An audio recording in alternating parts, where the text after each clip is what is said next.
સુરતના કતારગામ પોલીસની કામગીરી સામે હાલ સવાલો ઊભા થવા પામ્યા છે, કારણ કે કતારગામ ઉદયનગર માધવાનંદ આશ્રમ પાસે આવેલા અમરદીપ જનરલ સ્ટોરમાં સોમવારની મોડી રાત્રે થયેલી હજારો રૂપિયાની ચોરીની ઘટના સીસીટીવીમાં કેદ થઈ હોય અને આરોપીની સંપૂર્ણ માહિતી પોલીસને આપવા છતાં પણ પોલીસે હજુ સુધી ચોરને પકડ્યો ન હોવાના આક્ષેપો આજે કરવામાં આવ્યા છે।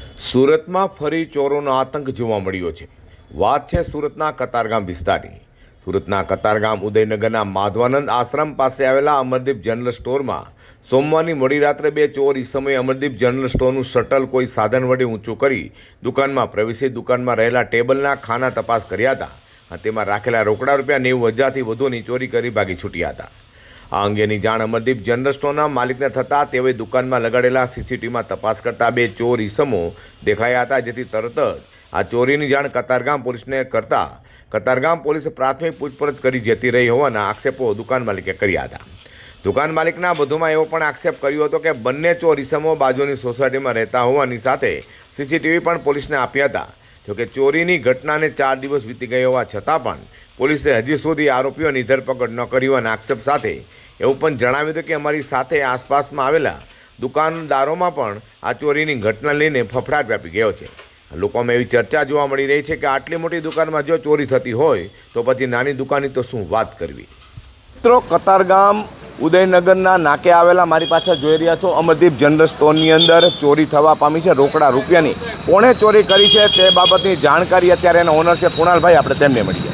નામ કૃણાલભાઈ ખેરડિયા છે। હું અમરદીપ જનરલ સ્ટોરનો ઓનર છું, જે ઉદયનગર એક કતારગામમાં માધવાનંદ આશ્રમ પાસે આવેલો છે।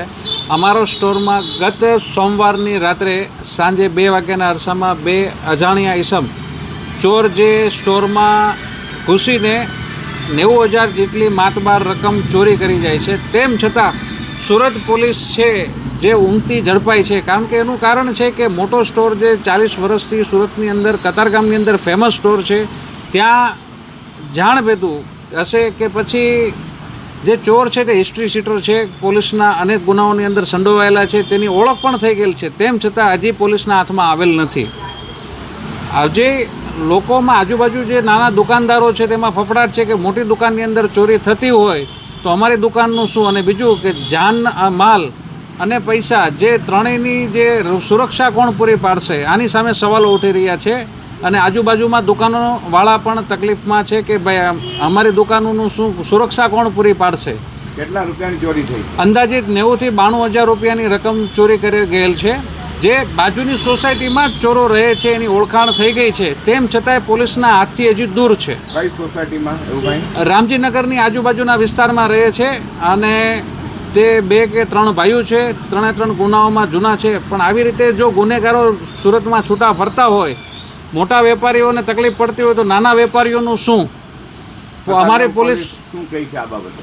અમારે પોલીસ પાસે એક જ માંગ છે કે આવા ગુનેગારોને ખૂટિયા ઘોડે ગામની અંદર રખડાવો નહીં, તેને જ્યાં ગુનો બને છે ત્યાં લાવીને એમને સબક શીખવાડો કે આવી રીતે બીજી વાર ન બને અને સારા નાગરિક તરીકે ભારતમાં રહે। મિત્રો, હમણાં જ કૃણાલભાઈ કહી રહ્યા હતા કે આ બાબતની કતારગામ પોલીસમાં ફરિયાદ આપી છે, સીસીટીવી પણ આપ્યા છે।